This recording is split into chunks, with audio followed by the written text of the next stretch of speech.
Hello everyone, let's discuss today's The Hindu editorial page.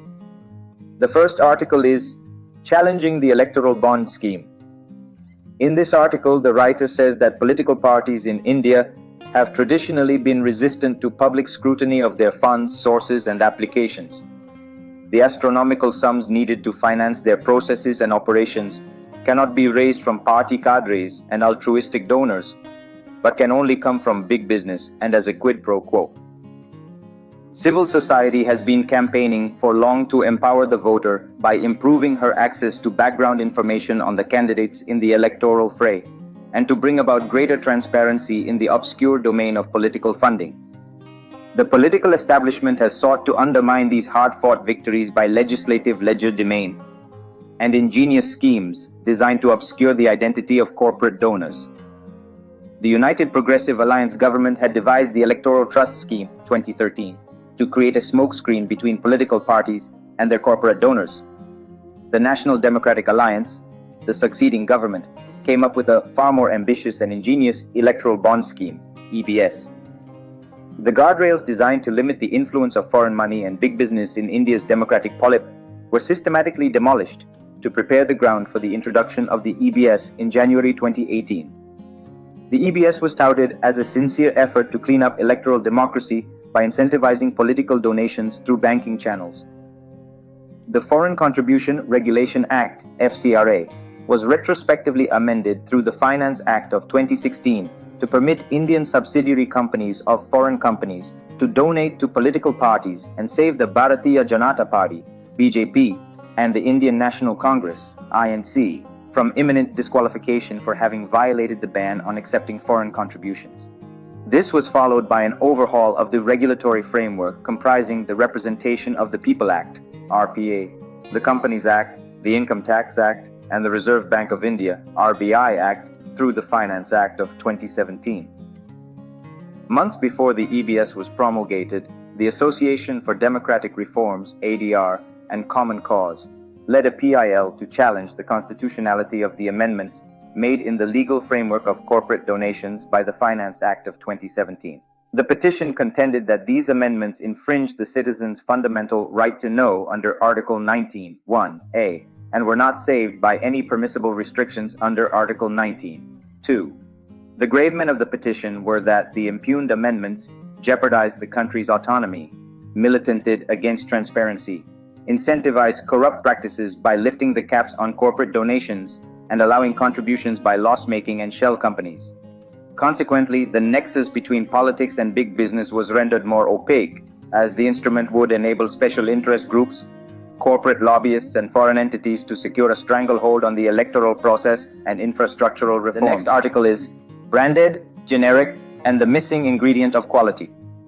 In this article, the writer says that patients often seek or solicit a second opinion in medical shops, often from the seller's side.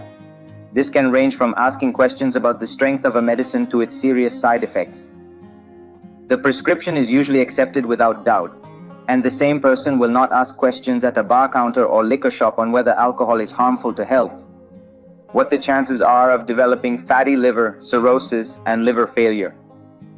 In India, over-the-counter sales often involve a salesperson deciding which brand of generic medicine, pharmacological compound, can be given to a patient. The prescribing doctor has no freedom to mention his favorite brand in terms of quality. In August 2023, the National Medical Council, NMC, directed all doctors to prescribe only generic names, leading to protests. Brand names are dismissed because many brands are expensive, while generic names are much cheaper. The Hathi Committee demanded that all brand names should be weeded out gradually in 1975.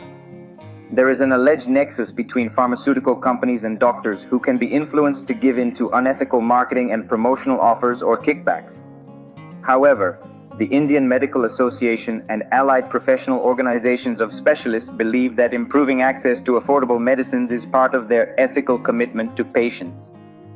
A doctor's reputation on successful treatment depends on the reliability of the quantity and quality of the active pharmaceutical ingredient in a tablet, syrup, or injection available in a pharmacy. However, who will guarantee compliance with these quality parameters? Individual manufacturers, networks of pharmaceutical industries, Indian Standards and Quality Control, and Price Control Authorities. The prevalence rate of spurious and not standard quality medicines, NSQs, stands at 4.5% and 3.4% respectively, as shown by 2 national drug surveys in the last 10 years. In order to protect a patient and enable complete healing, drugs must be 100% quality tested. Even 5% of medicines failing to pass quality tests is unacceptable. The government must ensure the quality of medicines produced, procured, and supplied through its universal health coverage system and the private healthcare network. This requires periodic lifting of samples for testing, banning batches of medicines that fail the quality test, and taking punitive action against manufacturers. This will eliminate repeat defaulters from this supply chain. In conclusion, the issue of generic over-the-counter medicine sales in India is a complex one. While there is a need for better regulation and enforcement, the current situation remains unacceptable. The next article is War in Myanmar. The junta must hold talks with the rebels and relinquish power.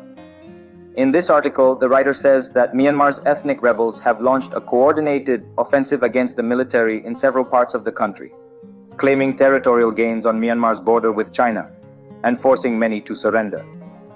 The Three Brotherhood Alliance, a coalition of ethnic minority armed groups, has claimed to have made territorial gains and has carried out airstrikes, causing heavy civilian casualties.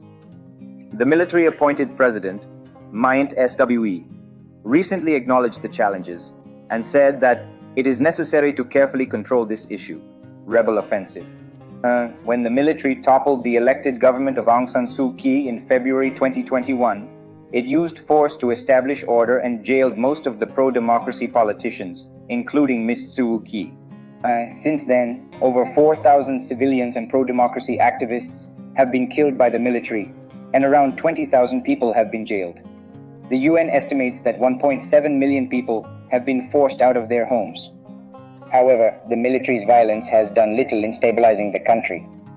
Over 2 years, new political realities have emerged, with the rebels making substantial territorial gains and keeping multiple fronts open, maintaining operational pressure points on the military. The generals are facing regional isolation, especially in ASEAN. The new rebel offensive and territorial losses point to the mounting weaknesses of General Min Aung Hlaing's regime. The rebels have asked the generals to retreat from politics and hold talks to find peace, demanding a federal democratic system with greater autonomy for ethnic minority regions. If the violence continues, it will have regional consequences.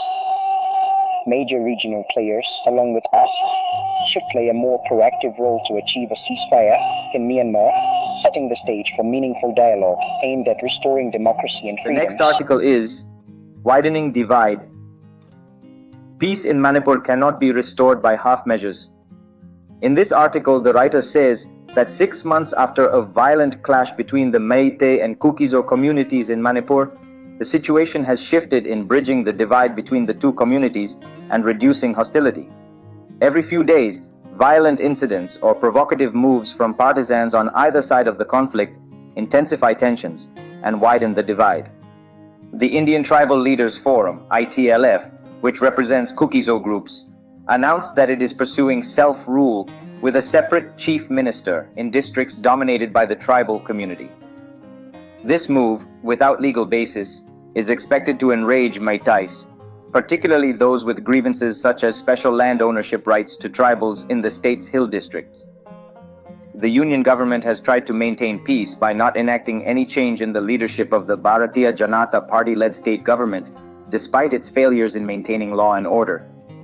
The government has relied on paramilitary forces to quell violence in areas adjoining the Imphal Valley and the hill areas. However, the outcome has been a sharpening of the divide, with partisans on either side raging against these half measures. In the absence of a clear demarcation and the beginning of a dialogue process to rebuild peace and foster fraternal relations between the communities, even sporadic incidents have worsened the situation, making peace-building difficult.